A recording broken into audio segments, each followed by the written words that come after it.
one wall you gotta break. If you're a broken spirit, you might run into these emotions where it's just like, okay, I feel guilty to exist because I cannot meet up with the expectation this society or the people around you just trying to just push down upon, like, oh, you cannot do this. This is the easiest thing. And it's a very, very valid emotion or a valid thing happening in just nowadays in this world or everything. And I love how beautifully it just gets like absolutely slandered by Quran. It's just amazing. It's just crazy. Okay, hold up. I feel guilty to exist. First of all, the choice of your existence, or like the fact that you are here, probably, I don't know, watching the video, I don't know who's watching, but anyways, the fact that you exist is not by your decision, it's the decision of your maker, right? So, these people, they didn't create you, they didn't make you, they didn't know you at all, like how you grew up. This is how the Quran said balance between these two. First of all, they don't have any right to just put this thought inside your heart. Second thing, you don't have right to insult them and go and insult them and say them, oh, just like, say bad words to them. Just the fact that you exist, it's all because of his decision.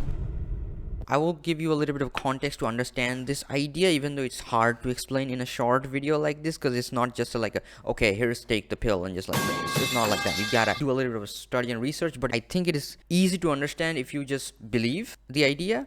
So one of many ways the God is portrayed in the Quran is like who created everything. Ar-Bari, the originator. So long story short, the idea is we are the creation of the creator. So like we are separate. So what does that mean is universe, multiverse, whatever you say, planet, earth, sun, these are the creations of a creator. So they are different. The creator had to make the decision to create you. So even though the flesh is apparently created by your ancestors, but the whole mechanism and everything, it is just literally created by the creator, right? So like people try to perceive this idea like what is before Big Bang or whatever like that, which is philosophically impossible to achieve through our physical capabilities or our limitation. Because if consciousness is fundamental and the matter and our flesh and the galaxy and the stars and the universe is the result or the derivative of that consciousness, then how can you get behind that consciousness? His command when he wills a thing is to say to it be, and it comes to be. Meaning, how can we get behind that consciousness while we are the derivative of the consciousness of the creator, let alone getting behind the creator, if that makes sense. It just instantly breaks your reality that here is the unit that is eternal and it doesn't have a sense of time. He has no end, no beginning, almost like defining an entity beyond every dimension. If you think it's a whole different entity defined by all these parameters. Now how that helps in here is this way. Okay, I'm going to point it out in 3 ways. One,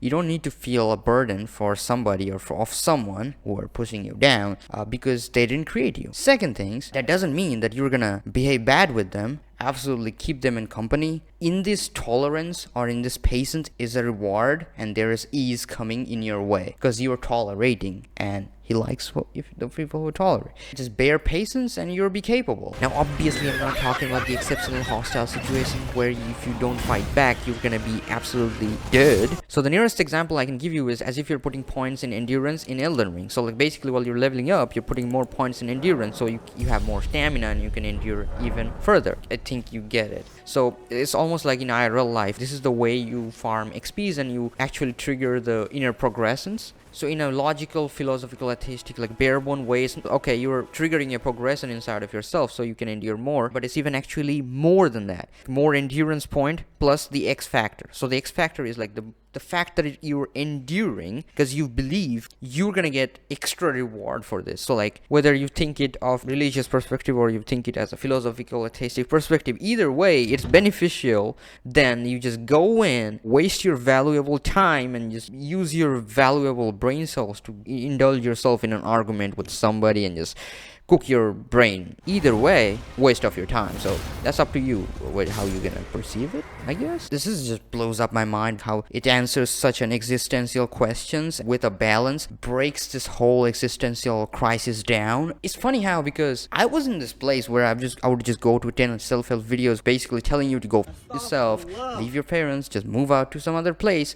Martial law, it's very terrible. Don't compare yourself with other people because Every person is different. Some people takes time. For some people it takes time. Okay, for some people they do it like crack it, absolutely just do it in very less time. And so for some people it takes time. They might be strong, they might be fast, or they might be a bunch of buffaloes running to the edge of the cliff. So one of my point is there's so much delusion in this thing. So like this is my goal, one of the goals, just to like kind of break down these emotions. So this was if you think even atheistically, the fact that you exist and the fact that you survived throughout this whole year, whatever age you are, like you could have been just dead in any fraction of a second if the calculation was different, right? So at which point do you think that it is granted? They have no right to gun you down with these thoughts. On the other hand, who are you to just treat it back with arrogance or something? So this is the balance. This is called balance. And yeah, this is basically it. Ooh, touchy.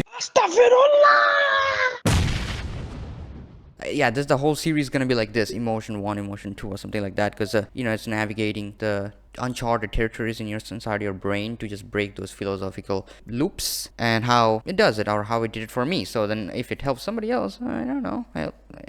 Just thank Allah. Allahu Akbar.